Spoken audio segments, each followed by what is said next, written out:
পুনৰ পোহৰলৈ এপিএছচি চাকৰি বজাৰৰ কলা অধ্যায় কাৰ আশীৰ্বাদ পুষ্ট ৰাকেশ পাল বাহিনী দুৰ্নীতি পৰায়ণসকলৰ প্ৰতি কিয় দুৰ্বল হিমন্ত বিশ্ব শৰ্মাৰ চৰকাৰ কাৰ আশীৰ্বাদত 8ৰ পৰা 9 জন মুণ্ডা ভাই প্ৰাৰ্থীয়ে চাকৰি ঘূৰাই পাব ডাঙৰ ডাঙৰ ৰৌবৰালীৰ আশীৰ্বাদত চলিছে নেকি অসম লোকসেৱা আয়োগ এটা প্ৰশ্ন হয় মেধাৰ ভিত্তিত ছাত্ৰ-ছাত্ৰীয়ে কেতিয়া ন্যায় পাব এপিএছচি কেলেংকাৰী ঠগ প্ৰবঞ্চনাৰে বাছনিভুক্ত হৈ নিলম্বিত হোৱা ৰাকেশ পাল বাহিনীৰ চাকৰি ঘূৰাই পোৱাৰ পথ প্ৰশস্ত হৈছে এপিএছচি চাকৰিৰ ক্ষেত্ৰত ৩-৪ বছৰে এইখন চৰকাৰে এপিএছচি কেলেংকাৰী তদন্তৰ নামত প্ৰকৃত অৰ্থত ভেকু ভাওনাহে কৰিছে বিগত 3 বছৰ অধিক সময় ধৰি আসলতে কৰি আহিছিলে এই নাটকখনৰ আৰৰ যিটো ৰহস্য এই ৰহস্যটো কিন্তু ন্যায়ালয়ৰ শেহতীয়া ৰায় ফাদিল কৰি দিছে য'ত চৰকাৰৰ চূড়ান্ত উপাধিলা পক্ষপাতিত্বমূলক আৰু আভ্যভৰা নীতিৰ বাবে সমগ্ৰ দেশ কঁপাই যোৱা এপিএছচি কেলেংকাৰীৰ অভিযুক্তৰ একাংশ ঠগ প্ৰবঞ্চক ৰাজপত্ৰৰ বিষয়াৰ নিলম্বন আৰু বিভাগীয় তদন্ত ন্যায়ালয়ে স্থগিতাদেশ দিয়ে কিন্তু কংগ্ৰেছৰ আমোলত কেলেংকাৰীৰ অভিযুক্তৰ প্ৰতি থকা হিমন্ত বিশ্ব শৰ্মাৰ চৰকাৰৰ দৰত আছে বুলি অভিযোগ উত্থাপন কৰে এই চৰকাৰখনে আৰম্ভণিৰ পৰাই যি ধৰণে একাংশ বিষয়াক আসলতে সুৰক্ষা দিবৰ কাৰণে চেষ্টা কৰি আছিল লগতে প্ৰশ্ন উত্থাপন কৰি কৈছে এইখন চৰকাৰে পূৰ্বৰ চৰকাৰৰ দিনৰ নিযুক্তি কেলেংকাৰী সুৰক্ষা দি আহিছে এই চৰকাৰখনে কেনেকৈ নিকা নিযুক্তি দি আহিছে বিগত 2 বছৰ 9 মাহেও তদন্ত আয়োগৰ অধিনিয়ম 1952 অনুসৰি বিধানসভাত উত্থাপন কৰাৰ সৎসাহস নকৰিলে চৰকাৰে উল্লেখ্য যে মুখ্য সচিব ডিজিপিৰ লগতে অতিৰিক্ত মহাধিবক্তা কমিটিয়ে ন্যায়িক আয়োগৰ প্ৰতিবেদন পৰীক্ষা কৰি থকাৰ সময়ত আয়োগে দোষী সাব্যস্ত কৰে কিন্তু একাংশই প্ৰবঞ্চনা কৰি চাকৰি লোৱা বিষয়াক অতিৰিক্ত উপায়ুক্তৰ লগতে অতিৰিক্ত আৰক্ষী অধীক্ষকলৈ পদোন্নতিহে কৰে চৰকাৰে অৰ্থাৎ এক কথাত হিমন্ত বিশ্ব শৰ্মা চৰকাৰ এক আইনী সুৰুঙাৰ সৃষ্টি কৰি পুনৰ চাকৰিত ঘূৰাই পোৱাৰ পথ প্ৰশস্ত হৈছে বিষয়াসকলৰ মানে যিখন নাটক একাংশ প্ৰাৰ্থী আপুনি যেটো কথা ক'লে যে কংগ্ৰেছ চৰকাৰ দিনৰ আছিল আপুনি চাওক ইমানে শক্তিশালী এজন আইপিএছ বিষয় হেকল মানুহ ব্যক্তিক মানে দোষী সাব্যস্ত কৰিব নোৱাৰিলে যিসকল বিষয়াৰ বাছনি প্ৰক্ৰিয়াত কেৰুণ আছে সেইসকল বিভাগীয় তদন্তৰ আওতাত অনা নহয় বুলিও অভিযোগ উত্থাপন কৰিছে এতিয়া প্ৰশ্ন হয় একাংশৰ বক্ৰপথে বাছনিভুক্ত প্ৰাৰ্থীৰ প্ৰতি চৰকাৰৰ ইমান দৰদ কিয় এই বুলিও প্ৰশ্ন উত্থাপন হৈছে সৰ্বত্ৰে আদালতে প্ৰায় 8-9 জন মুণ্ডা ভাইৰ প্ৰাৰ্থীক নিজাববীয়াকৈ অভিযুক্ত কৰিব লগা হয় যদিও আজি পৰ্যন্ত সেইসকলক আনকি আজিলৈ নিলম্বন কৰাৰ সাহস নহল হিমন্ত বিশ্ব শৰ্মা চৰকাৰৰ শেহতীয়াকৈ আপোনালোক সকলো অৱগত যে গুৱাহাটী উচ্চ ন্যায়ালয়ে অসম লোকসেৱা আয়োগৰ কেলেংকাৰীত যি প্ৰায় 21 জন বিষয়াৰ তেওঁলোকৰ নিলম্বন হৈছিল 21 জনৰ অধিক বিষয় নিলম্বন হৈছিল সেইসকলৰ ভিতৰত শেহতীয়াকৈ 17 জন তাৰ পূৰ্বে 2 জন 19 জন বিষয়াৰ যেটো ডিপাৰ্টমেণ্টেল প্ৰসিডিং যেটো বিভাগীয় ব্যৱস্থা আৰু তেওঁলোকৰ নিলম্বন এই নিলম্বনটো খাৰিজ হৈছে আৰু এই ক্ষেত্ৰত আমি এটোই ক'ব খুজো যে ডক্টৰ হিমন্ত বিশ্ব শৰ্মা নেতৃত্বাধীন চৰকাৰখনে অসম লোকসেৱা আয়োগৰ কেলেংকাৰীত প্ৰসংগত যি ধৰণৰ আসলতে এখন নাটক বা এখন ভাওনা বিগত 3 বছৰ অধিক সময় ধৰি আসলতে কৰি আহিছিলে এই নাটকখনৰ আৰৰ যিটো ৰহস্য এই ৰহস্যটো কিন্তু ন্যায়ালয়ৰ শেহতীয়া ৰায় ফাদিল কৰি দিছে আৰু যাৰ বাবে আসলতে শেহতীয়াকৈ এই সকল বিষয়া কিন্তু যেটো বিভাগীয় তদন্তৰ বিৰুদ্ধে স্থগিতাদেশ পাইছে আৰু তেওঁলোকৰ যেটো সাসপেনশনটো তেওঁলোকৰ খাৰিজ হৈছে গতিকে আমি এই ক্ষেত্ৰত আসলে চৰকাৰখনক অভিনন্দন জনাইছো কাৰণ চৰকাৰখনৰ যেটো ইচ্ছা আছিল যেটো চৰকাৰখনৰ ইচ্ছা আছিল এই ইচ্ছাটো আসলে চৰকাৰখনৰ উদ্দেশ্যত আসলে চৰকাৰখন সফল হৈছে আৰু দ্বিতীয় খুব গুৰুত্বপূৰ্ণ কথা আমি চৰকাৰখনক উল্লেখ জনাও কাৰণ পূৰ্বৰ চৰকাৰৰ দিনৰ কেলেংকাৰীক এই চৰকাৰখনে আৰম্ভণিৰ পৰাই যি ধৰণে একাংশ বিষয়াক আসলে সুৰক্ষা দিবৰ কাৰণে চেষ্টা কৰি আছিল আৰু ন্যায়াধীশ বিপ্লৱ কুমাৰ শৰ্মা আয়োগৰ প্ৰতিবেদন আনকি ৰাজহুৱা কৰা নাছিল গতিকে সেই কাৰ্যৰ দ্বাৰা আসলতে চৰকাৰখনে কি কৰিছিল এটা গণতান্ত্ৰিক যেটো ব্যৱস্থা এই গণতান্ত্ৰিক ব্যৱস্থাটোকে আসলতে বিধ্বংস্ত প্ৰদৰ্শন কৰিছিল কিয়নো যিখন আমাৰ এনকোয়াৰী এক্ট হয় এনকোয়াৰী এক্ট 1952 খন আসলতে এখন চেন্ট্ৰেল এক্ট এখন আসলতে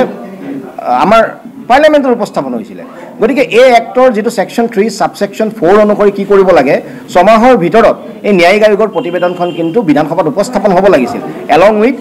কি মেমোৰেন্ডাম অফ একশন টেকেন কি ব্যৱস্থা ললে কিন্তু বিগত 2 বছৰ 9 মাহ ধৰি এই চৰকাৰখনে কিন্তু ন্যায়িক আয়োগৰ প্ৰতিবেদন কিন্তু ৰাজহুৱা কৰা নাই বা বিধানসভাত উপস্থাপন কৰা নাই লগতে চৰকাৰখনে কি কৰিছে এই যিখন আমাৰ ন্যায়িক আয়োগখন আছিল এখন চৰকাৰে গঠন কৰা ন্যায়িক আয়োগ নাছিল, এখন উচ্চ ন্যায়ালয়ে গঠন কৰা এখন ন্যায়িক আয়োগ আছিল। আৰু উচ্চতম ন্যায়ালয়ে কিন্তু এই যি মানে ন্যায়িক আয়োগৰ মানে প্ৰসংগত কিন্তু যিটো ৰাকেশ পালৰ যিটো গোচৰ আছিল প্ৰত্যাহ্বানক কিন্তু খাৰিজ কৰিছে। গতিকে উচ্চতম ন্যায়ালয়ে আচলতে মোহৰ দিয়া এখন ন্যায়িক আয়োগক কিন্তু এই চৰকাৰখনে কিন্তু আজি বিগত ইমান দিনে 2 বছৰ 9 মাহে আচলতে ৰিপৰ্টটো তেওঁলোকে ৰাজহুৱা নকৰি এক প্ৰকাৰে গোটেই গণতান্ত্ৰিক ব্যৱস্থাটো যেটো আমাৰ বিধানসভাৰ যেটো নিয়ম আছে, যেটো আমাৰ ন্যায়িক যেটো ব্যৱস্থা আছে, গোটেই ন্যায়িক ব্যৱস্থাটোক মূলতে গণতান্ত্ৰিক ব্যৱস্থাটোক আচলতে বিধ্বংস্ত প্ৰদৰ্শন কৰিছিল। আৰু কি কৰি আছিল চৰকাৰখনে? ডিলে কৰি আছিলে। কেতিয়াবা পূৰ্বৰ SST থকাৰ স্বত্তেও এখন SIT নামৰ নতুন তদন্তকাৰী গোট হয়। সুভাষ দাস নামৰ আমাৰ যিজন এডিশ্যনেল চিফ ছেক্ৰেটাৰী আছিল, তেওঁৰ কমিটিখন ব্যৰ্থ হোৱাৰ বাবে আচলতে ন্যায়িক আয়োগ হৈছিল। পুনৰ আচলতে আকৌ চিফ ছেক্ৰেটাৰীৰ এখন কমিটিক এই ন্যায়িক আয়োগখন নিৰীক্ষণ কৰিবলৈ দিয়া, এই ধৰণৰ গোটেই প্ৰক্ৰিয়াৰে আচলতে চৰকাৰখনে এই গোটেই বিষয়টোক কি কৰি আছিলে? ডিলে টেকনিক কৰি আছিলে, পলম কৰি আছিল। যাৰ কাৰণে আচলতে কৰি আছিল নেকি তেওঁলোকে গোটেই কামখিনি যাতে খাৰিজ কৰক এই ধৰণে তেওঁলোকে বিচাৰিছিল নেকি? একদম মানে 100% এই কথাটোত আৰু কোনো সন্দেহ নাই যে চৰকাৰখনৰ আচলতে যিটো আমি সেইকাৰণে কৈ আছোঁ যে চৰকাৰখনৰ যিটো ইচ্ছা আৰম্ভণিৰ পৰা আচলতে চৰকাৰখনে অসম লোকসেৱা আয়োগৰ এই কেলেংকাৰীৰ ক্ষেত্ৰত একাংশ প্ৰাৰ্থীক যে মানে লাজমান কাটি কৰি হ'লেও যে সুৰক্ষা দিবলৈ চেষ্টা কৰিছিলে আৰু যিখন নাটক ৰচি আছিলে এই কথাটো আচলতে এতিয়া মানে যিখন ষড়যন্ত্ৰৰ যিখন আৰ কাপোৰ এই আৰ কাপোৰখন আচলতে ফাদিল হৈ গৈছে বুলি শেহতীয়া ৰায়ে আমাক ফাদিল কৰিছে বুলি আমি ভাবোঁ। কিয়নো এই যিসকল বিষয়া এইসকল বিষয়াৰ বিৰুদ্ধে আচলতে আমি তেতিয়াও কৈছিলোঁ ডিপাৰ্টমেণ্টেল প্ৰচিডিং হ'ব নালাগিছিলে। কিয়নো তেওঁলোকৰ যিহেতু চাকৰিত সোমাইছে তেওঁলোকে বক্ৰপথেৰে, তেওঁলোক ডিপাৰ্টমেণ্টৰে নহয়, গতিকে তেওঁলোকৰ বিৰুদ্ধে ডিপাৰ্টমেণ্টেল প্ৰচিডিং নহয়, তেওঁলোকৰ বিৰুদ্ধে হ'ব লাগিছিলে কি? বৰ্খাস্ত। আৰু সেই কি হৈছিলে? পূৰ্বৰে যিকেইজন 21 জন বিষয়া আমাৰ 14 বৰ্ষৰ 39 জন আপোনাৰ 13 বৰ্ষৰ বিষয়া কি কৰিছিলে? বৰ্খাস্ত কৰিছিলে। কিন্তু এই একে গোচৰত একেধৰণৰ অভিযোগত থকা এইকেইজন বিষয়াৰ ক্ষেত্ৰত কিন্তু চৰকাৰে এটা বেলেগ নীতি গ্ৰহণ কৰি তেওঁলোকক কিন্তু কি কৰিলে? বিভাগীয় ব্যৱস্থা ল'লে। আৰু বিভাগীয় ব্যৱস্থা লৈছে যদিও কি কৰিলে? তাৰ মাজত সুৰুংগা ৰাখি গ'ল। কি কৰিলে? ন্যায়িক আয়োগৰ প্ৰতিবেদন ৰাজহুৱা নকৰিলে। ন্যায়িক আয়োগৰ প্ৰতিবেদন সেই ছাছপেনশ্যন হোৱা মানুহখিনিক তেওঁলোকৰ হাতত নিদিলে বা প্ৰতিবেদন বিধানসভাত উপস্থাপন নহ'লে। এই ধৰণৰ সুৰুঙা সৃষ্টি কৰি চৰকাৰে কি কৰিলে? তেওঁলোকৰ যাতে এই ছাছপেনশ্যনৰ যিটো অৰ্ডাৰটো যাতে খাৰিজ হয় এই সুযোগটো কৰিলে। আৰু প্ৰথম কথাটো হৈছে যে এইসকলক আমি কি কৈছিলোঁ? বৰ্খাস্ত কৰিব লাগে। কিয় কৰিব লাগে? টাৰ্মিনেশ্যন চিম্প্লিচিটাৰ বৰ স্পষ্টকৈ কোৱা হৈছে। If N appointment is void ab initio due to fraud, misrepresentation or an invalid selection process, the termination should be treated as termination simpliciter. অৰ্থাৎ এটা বক্ৰপথে যেতিয়া এজন মানুহৰ বাছনিভুক্ত তাত আৰু যিটো পিউনিটিভ টাৰ্মিনেশ্যন, অৰ্থাৎ তেওঁ যেতিয়া চাকৰি কৰি থকা দিনত কিবা মিছকণ্ডাক্ট কৰে তেতিয়াহে পিউনিটিভ শাস্তিমূলকভাৱে তেখেতৰ বৰ্খাস্ত হ'ব পাৰে। কিন্তু যিহেতু তেওঁ চাকৰিতে বক্ৰপথেৰে পাইছে, গতিকে এই ক্ষেত্ৰত যিটো আমাৰ আইনী প্ৰচেষ্টা উচ্চতম ন্যায়ালয়ৰ ৰায় আছে আচলতে এইটো টাৰ্মিনেশ্যন চিম্প্লিচিটাৰ হ'ব লাগে। কিন্তু টাৰ্মিনেশ্যন নকৰি তেওঁলোকক বৰ্খাস্ত নকৰি কি কৰিলে? তেওঁলোকক ডিপাৰ্টমেণ্টেল প্ৰচিডিং কৰাৰ এখন নাটক ৰচিলে যাতে তেওঁলোকে এই ধৰণে সুৰুঙাখিনি কৰি তেওঁলোকে ওলাব পাৰে। আৰু সেই উদ্দেশ্যত চৰকাৰ আজি শেহতীয়াকৈ সফল হৈছে বুলি আমি ভাবোঁ। দৰত কিয় মানে তেওঁলোকৰ প্ৰতি কাৰণটো কি হ'ব পাৰে বুলি ভাবে এই গোটেই কথাটো? যে কাৰণ কংগ্ৰেছ চৰকাৰ দিনৰ মুখ্যমন্ত্ৰীগৰাকী নিজেই তাৰ অংশীদাৰ আছিল। নিশ্চয়কৈ মানে সেই কথাতে আমি কৈছোঁ যে পূৰ্বৰ কংগ্ৰেছ চৰকাৰৰ দিনৰ এটা কেলেংকাৰীক এই চৰকাৰখনে যিদৰে আজি সুৰক্ষা দি আহিছে আজি বিগত 3-4 বছৰে, ইয়াৰ দ্বাৰা প্ৰমাণিত হৈছে যে APSC কেলেংকাৰীৰ আচলতে যিখিনি মূল মানুহ, যিখিনি মানুহ আচলতে ক'ৰবাত নহয় ক'ৰবাত জড়িত আছিল, যিখিনি মানুহে আচলতে ৰাকেশ পালক নিয়ন্ত্ৰণ কৰিছিলে, ৰাকেশ পালৰ গডফাদাৰ আছিলে, সেই মানুহখিনি আচলতে বৰ্তমানৰ যে আচলতে বিজেপি চৰকাৰতে আচলতে কংগ্ৰেছৰ পৰা আহি যে সোমাই গ'ল এই কথাটো আচলতে দিনৰ পোহৰৰ দৰে স্পষ্ট। আৰু যাৰ বাবে সেইসকল সুৰক্ষা পাই আহিছে। তাৰমানে এফালে তেওঁলোকে তদন্ত কৰাৰ নাটক কৰিলে, আনফালে তেওঁলোকক সুৰক্ষা দিয়াৰ ব্যৱস্থা কৰিলে। তেওঁলোকৰ দিনত APSC কেলেংকাৰী কৈছে, মানে ধৰক উন্মোচন কৰিছোঁ বুলি কৈছে, জেললৈ পঠাইছোঁ বুলি কৈছে, তাৰপিছত আকৌ এফালে তেওঁলোকক সুৰক্ষা দিছে। মানে এফালে জনসাধাৰণক আভুৱা বাঢ়িবলৈ চাইছে, এফালে তেওঁলোককো ছেফটি দিবলৈ চাইছে, তেনেকুৱা ধৰণৰ। হয়, এইটো আভুৱাবৰ নীতি। এতিয়া শেহতীয়া ৰায় সেই কথাকৈ প্ৰমাণ কৰিলে যে এইটো আৰু গোটেই কেলেংকাৰীটো এতিয়া যিটো কয় মানে আপোনাৰ এটা আভুৱা ভৰা এটা যে প্ৰক্ৰিয়া, এটা যে অশ্বডিম্ব বুলি আমাৰ অসমীয়াত যিটো কয়, এটা অশ্বডিম্বত আচলতে পৰিণত হৈ গ'ল। কাৰণ এক প্ৰকাৰে আপোনালোকে নাটক কৰিলে যে কংগ্ৰেছৰ দিনৰ কেলেংকাৰী, পূৰ্ব চৰকাৰৰ দিনৰ কেলেংকাৰী বুলি আমি একাংশক ধৰি গ্ৰেপ্তাৰ কৰি বাহ ল'লোঁ। আৰু এতিয়া আমি কি কৰিছোঁ? সেই একেটা বেটছৰ একেধৰণৰ অপৰাধ থকা মানুহখিনিক আমি কি কৰিছোঁ? বৰ্খাস্ত নকৰি আমি কি কৰিছোঁ? বিভাগীয় ব্যৱস্থা লৈছোঁ। বিভাগীয় ব্যৱস্থা লৈ নিলম্বন কৰিলে কি হ'ব? তেওঁলোকে কি হ'ব? দৰমহা পাই থাকিব। অৰ্থাৎ এই বক্ৰপথেৰে ঠগ প্ৰবঞ্চনাৰে বাছনিভুক্ত বিষয়াক আচলতে ৰাজপত্ৰিত বিষয়া হোৱাৰ যিটো সুখ তেওঁলোকে চাকৰি নকৰি যাতে দৰমহা পাই থাকিব তাৰ সুযোগ সৃষ্টি কৰি দিছিল আৰু সুযোগ সৃষ্টি কৰিলে কি হয় তেওঁলোকে পুনৰ চাকৰিটো ঘূৰাই পোৱাৰ এটা স্কোপ থাকে আৰু সেইকাৰণে তেওঁলোকে এতিয়া পাইছে চৰকাৰী অধিকৰ্তাৰ ফালৰ পৰা কোনো ধৰণৰ মানে যুক্তি প্ৰদৰ্শন নকৰিলে বা তেনেকুৱা ধৰণৰ সেই কথাটো আমি এতিয়া আজি যিটো আমাৰ প্ৰেছ মিটত খুব হেৰিকৈ স্পষ্টকৈ কৈছোঁ যে বহুত ধুনীয়া ধুনীয়া আচলতে ৰায় আছে উচ্চতম ন্যায়ালয়ৰ শেহতীয়া কিছুমান ৰায় আছে বৰ এটা ডিচেম্বৰ মাহৰ এটা ৰায় আছে তাত বৰ স্পষ্টকৈ কৈছে যে ডিপাৰ্টমেণ্টেল প্ৰচিডিং আৰু ক্ৰিমিনেল প্ৰচিডিং এই দুইটা আচলতে ডিফাৰেণ্ট হয় এটা বেলেগ ধৰণৰ বস্তু হয় মানে এজন এনে ব্যক্তি আছিলে যিজন ব্যক্তি কি হৈছিলে তেওঁৰ যিটো ক্ৰিমিনেল কেছ আছিলে সেই ফৌজদাৰী গোচৰটো তেওঁ দুখমুক্ত হ'ল সেইকাৰণে তেওঁ আহি পেলাই আবেদন কৰিলে বিভাগত যে মোৰ যিটো ডিপাৰ্টমেণ্টেল যিটো বিভাগীয় ব্যৱস্থা হৈছে সেইটো মোক খাৰিজ হ'ব লাগে কিন্তু উচ্চতম ন্যায়ালয়ে ৰায় ক'লে যে দুইটা বেলেগ ধৰণৰ বস্তু ক্ৰিমিনেল কেছত এজন মানুহক দোষী সাব্যস্ত কৰিবৰ কাৰণে কি কৰিব লাগে তেওঁ একদম বিয়ণ্ড ৰিজনেবল ডাউট হ'ব লাগিব কিন্তু বিভাগীয় যেতিয়া আমাৰ ব্যৱস্থা লয় তাত কিন্তু বহুখিনি এনে দিশ চোৱা যায় যিটো আইনী ভাষাত মানে আমাৰ যিটো প্ৰিপণ্ডাৰেঞ্চ অফ প্ৰবেবিলিটি বুলি কোৱা যায় আৰু সেইকাৰণে আমি আগৰ পৰা কৈ আছোঁ যে এইসকলৰ ক্ষেত্ৰত কিন্তু আচলতে যিটো বিভাগীয় ব্যৱস্থা লোৱা গোটেই প্ৰক্ৰিয়াটো আচলতে ভুল হৈছে হয় চৰকাৰী অধিবক্তাৰ ক্ষেত্ৰত দুৰ্বল স্থিতি কাৰণ চৰকাৰী অধিবক্তাই যেতিয়া ন্যায়াধীশ বিপ্লৱ কুমাৰ শৰ্মা আয়োগৰ প্ৰতিবেদনত তেওঁলোকে প্ৰতিবেদনৰ কথাখিনিক তেওঁলোকে প্ৰত্যাহ্বান জনাইছে আৰু তেওঁলোকক কপি নিদিয়াকৈ কৈছে তেতিয়া চৰকাৰী অধিবক্তাই ক'ব লাগিছিলে এই ধৰণৰ উচ্চতম ন্যায়ালয়ৰ শেহতীয়া ৰায় আনি ক'ব লাগিছিল যে মাইলৰ্ড তেওঁলোকৰ বিৰুদ্ধে অলৰেডি এটা ক্ৰিমিনেল কেছতো তেওঁলোক চাৰ্জশ্বিট হৈ আছে ডিপাৰ্টমেণ্টেল প্ৰচিডিং আৰু ক্ৰিমিনেল কেছটো ডিফাৰেণ্ট বস্তু তেওঁলোকক একচুৱেলি আমি প্ৰকৃততে আমি ক্ৰিমিনেল কেছতো আমি তেওঁলোকক দোষী সাব্যস্ত কৰি দিওঁ গতিকে তেওঁলোকক এতিয়া নিলম্বন বাহাল কৰিব নালাগে আমি তেওঁলোকক ক্ৰিমিনেল কেছৰ ক্ষেত্ৰতো আমি তেওঁলোকৰ বিৰুদ্ধে ব্যৱস্থা গ্ৰহণ কৰি আছোঁ গতিকে এই ধৰণৰ কথাখিনি ক'ব লাগিছিলে আৰু এই ধৰণৰ শেহতীয়া ৰায়খিনি ক'ব লাগিছিলে আৰু এই যে সুযোগ যিবিলাক সৃষ্টি কৰি দিছে এইবিলাকতো সুযোগ যে ন্যায়িক আয়োগৰ প্ৰতিবেদন ৰাজহুৱা নকৰা তেওঁলোকক ছাছপেনশ্যন কৰিছে কিন্তু প্ৰতিবেদনৰ কপি তেওঁলোকক নিদিয়া আনকি ৰাজহুৱা নকৰা সেইখিনি কথাই অৰ্ডাৰটোত ৰিফ্লেক্ট হৈছে এইখিনি বস্তু নোহোৱাৰ কাৰণেই তেওঁলোকে জামিন পাইছে তাৰপিছত আপুনি দুজন প্ৰাৰ্থীৰ কথাটো কৈছিলে যে নম্বৰৰ ক্ষেত্ৰত কিমান বঢ়াই দিয়া হৈছে 90 মানে যিখন নাটক একাংশ প্ৰাৰ্থী আপুনি যিটো কথা ক'লে যে কংগ্ৰেছ চৰকাৰ দিনৰ আছিল আপুনি চাওক ইমানেই শক্তিশালী এজন IPS বিষয়া সেইসকল মানুহ ব্যক্তিক মানে দোষী সাব্যস্ত কৰিব নোৱাৰিলে তাৰ পৰৱৰ্তী সময়ত বিশেষ ন্যায়ালয়ৰ হেঁচাত এজন নতুন তদন্তকাৰী বিষয়া আহিল যদিও মানে এই শেষৰ 9জন ইমানেই শক্তিশালী বিষয়া আছিলে তেওঁলোকৰ বিৰুদ্ধে কিন্তু মানে অৱশেষত ন্যায়ালয়ে নিজে তেওঁলোকক অভিযুক্ত কৰিব লগা হ'ল আৰু সেই 9জন বিষয়াৰ ভিতৰত খুব শক্তিশালী বুলি আমি আগতেই জানো নৱনীতা শৰ্মা আজিও কোকৰাঝাৰত তেওঁ এডিশ্যনেল SP হৈ আছে ত্ৰিদীপ ৰয় বৰাকৰ এতিয়াও কেইবাখন জিলাৰ তেওঁ দায়িত্বত আছে গতিকে এইসকল বিষয়াৰ বিৰুদ্ধে আজিলৈকে কিন্তু ন্যায়ালয়ে অভিযুক্ত কৰাৰ পিছত ন্যায়ালয়ে অভিযুক্ত কেতিয়া কৰে যেতিয়া ন্যায়ালয়ে স্পষ্টকৈ গম পায় যে সকল মানুহ ঠগ প্ৰমোচনে বাছনিভুক্ত হৈছে তেতিয়া ন্যায়ালয়ে তেওঁলোকক কৰি পেলাই তেওঁলোকক বিৰুদ্ধে আজি আদালতত গোচৰ চলি আছে তেওঁলোকে আজি জামিন ল'বলগীয়া হৈছে সেই সকল বিষয়াক আজি এই চৰকাৰখনে কি কৰিছে এখন জিলাত এতিয়াও কিন্তু ADC বা আপোনাৰ মানে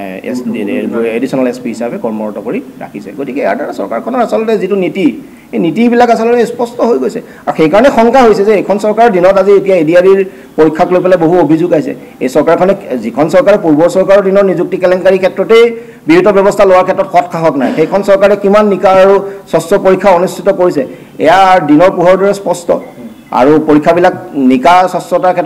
ক্ষেত্ৰতো যোৱা বছৰৰ কোনো ধৰণৰ ADREৰ টপাৰ কোন হ'ল আমি গম নাপালোঁ ল'ৰা ছোৱালীয়ে নিজৰ বহীবিলাক নাপালে আৰু এই বছৰ আপোনালোকে চাওক ছেপ্টেম্বৰ অক্টোবৰতে হোৱা পৰীক্ষা OMR ৰিজাল্ট দিবলৈ হ'লে 3 মাহ 4 মাহ সময় নালাগে কিয় ইমান সময় লোৱা গৈছে কিবা কাৰোবাক সুযোগ দিবৰ কাৰণে ইমান সময় লোৱা গৈছে সময় কেতিয়া লোৱা হয় সময় তেতিয়াই লোৱা হয় যেতিয়া কিছু কৰিবলগীয়া কাম থাকে এখন ন্যায়িক আয়োগে দোষী সাব্যস্ত কৰিলে 9জন বিষয়া তাৰ ভিতৰত আমি 2জনৰ নামেই বৰ্তমান কম আপোনাৰ তেওঁলোকৰ ক্ষেত্ৰত তেওঁলোক ইমানেই শক্তিশালী আছিল যে ৰাকেশ পালৰ ঘৰত ডিব্ৰুগড় পুলিচে 9খন লুজ টেবুলেশ্যন চিট পাইছিলে তাৰ ভিতৰত ত্ৰিদীপ ৰয় আৰু আমাৰ এই মানে নৱনীতা শৰ্মা আছিল আমি 2জনৰ কথাই কওঁ নৱনীতা শৰ্মাৰ ক্ষেত্ৰত কি হৈছিলে তেখেতৰ মুঠ নম্বৰ আছিলে 818 পাইছিলে প্ৰকৃততে কিন্তু টেবুলেশ্যন চিটত সেইটো বৃদ্ধি কৰি পেলাই কৰা গৈছিলে 818 পৰা কৰা গৈছিলে 870 আৰু তেওঁৰ যিটো বৰ্তমানৰ নম্বৰ হয় তেওঁ মূল পৰীক্ষা পাছ কৰিব পাৰিলেও তেওঁ কিন্তু কোনো পধ্যে কিন্তু বৰ্তমান যিটো তেওঁ পুলিচ সেৱা কৰিছে তেওঁ কেতিয়াও পুলিচ সেৱাৰ বিষয় হ'ব নোৱাৰে এই মেনিপুলেশ্যনটো নহ'লে এই ধৰণে জালিয়াতি নহ'লে তেওঁ কেতিয়াও পুলিচ সেৱালৈ কিন্তু বাছনিভুক্ত হ'ব নোৱাৰে কিন্তু আজি ইমানখিনি কথা ধৰাৰ পাছতো তেওঁ মানে কি কৰিছে বাছনিভুক্ত কৰি ৰাখিছে আৰু তেওঁ হেৰি কৰি ৰাখিছে একেখিনি কথাই ত্ৰিদীপৰ ক্ষেত্ৰত মই এইটো অকণমান হেৰি কৰি দিছোঁ মই অকণ খেলি মেলি হৈছে মই ত্ৰিদীপৰটো নৱনীতা কৰিছিলোঁ দেই মানে আপোনাৰ চাওক নবনীতা শৰ্মাৰ ক্ষেত্ৰত কি হৈছিলে নবনীতা শৰ্মাৰ মুঠ নম্বৰটো হৈছিলে আপোনাৰ 782 পাইছিলে প্ৰকৃততে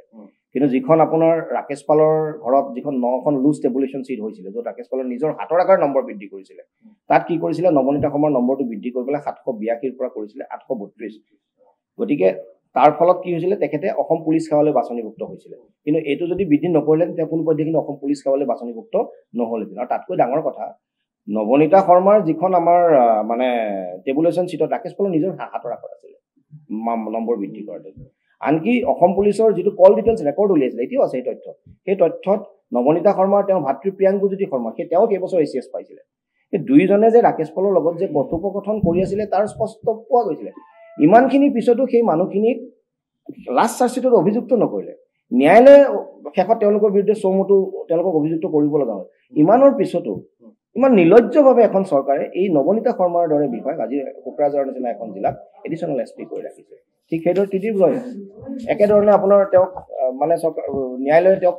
দুখী লাষ্টত কৰিবলগীয়া হ'ল চমুটো তেওঁক কগনাইজেঞ্চ ল'বলগীয়া হ'ল তেওঁৰ ক্ষেত্ৰত কি হৈছিলে তেওঁ মুঠ নম্বৰ পাইছিলে 818 কিন্তু তেওঁৰ নম্বৰ বৃদ্ধি কৰি পেলাই তেওঁ কৰা গৈছিলে 870 আৰু তেওঁৰ ক্ষেত্ৰতো কিন্তু তেওঁ ACS APS একোৱেই নাপালেহেঁতেন এই নম্বৰখিনি বৃদ্ধি নোহোৱা হয় গতিকে সেই মানুহজনৰ আনকি যিটো ৰাকেশ পালৰ ঘৰত যিখন 9খন লুজ টেবুলেশ্যন চিট পোৱা গৈছিলে তাতে ত্ৰিদীপ ৰয়ৰ নাম আছিলে ACSত 19 নম্বৰ ৰেংক পাইছিলে আৰু আমি যিমান জানো তেওঁলোকেতো আচলতে বহু ক্ষেত্ৰত প্ৰশ্ন কাকত কিবা এইবিলাক আগতীয়াকৈ পাই গৈছে তাৰ পাছতো আচলতে তেওঁলোকৰ নম্বৰ নিমিলা কাৰণে হয়তো তেওঁলোকে এইখিনি মেনিপুলেশ্যন শেষ পৰ্যায়ত কৰিবলগীয়া হৈছিল আৰু এই মানুহজনক আজি বৰাকত এজন উচ্চপদস্থ অসম মানে অসামৰিক বিষয় হিচাপে আজিও কৰ্মৰত হৈ আছে ইমান আজি লজ্জাৰ কথা এইবিলাক অপৰাধী প্ৰবঞ্চকবিলাকক চৰকাৰখনে পোহপাল দি ৰাখিছে আৰু আপোনাৰ এই মানুহখিনিৰ ওপৰত ডিপাৰ্টমেণ্টেল প্ৰচিডিং কিয় ল'লে চ' ডেট তেওঁলোকে যাতে মানে দৰমহা পাতিবিলাক পাই থাকিব পাৰে নিলম্বন বৰখাস্ত কৰিলে তেওঁলোকে নাপাব এতিয়া তেওঁলোকে কি কৰিছে চৰকাৰৰ পইচাৰে তেওঁলোকে গৈ পেলাই চৰকাৰৰ বিৰুদ্ধে গোচৰ কৰিছে আইনী যুঁজ যুঁজিবৰ কাৰণে চৰকাৰে পইচাখিনি তেওঁলোকক দি আছে নিউজ ডেস্ক ৰিপৰ্ট PB সংবাদ ৰাজ্যৰ সংবাদ জগতত নৱতম সংযোজন আমি খোজ দিম জনতাৰ পক্ষত প্ৰতিটো প্ৰান্তৰ প্ৰতিটো খবৰ পোনপ্ৰথমত আজি সংযুক্ত হওক PB সংবাদৰ সৈতে প্ৰতিটো সমষ্টিৰ পৰা বিচৰা হৈছে সংবাদ প্ৰতিনিধি আজি প্ৰেৰণ কৰক আপোনাৰ CV আমাৰ ইমেইল এড্ৰেছ pbsongbat277@gmail.com আমাৰ হোৱাটছএপ নম্বৰ 6001249592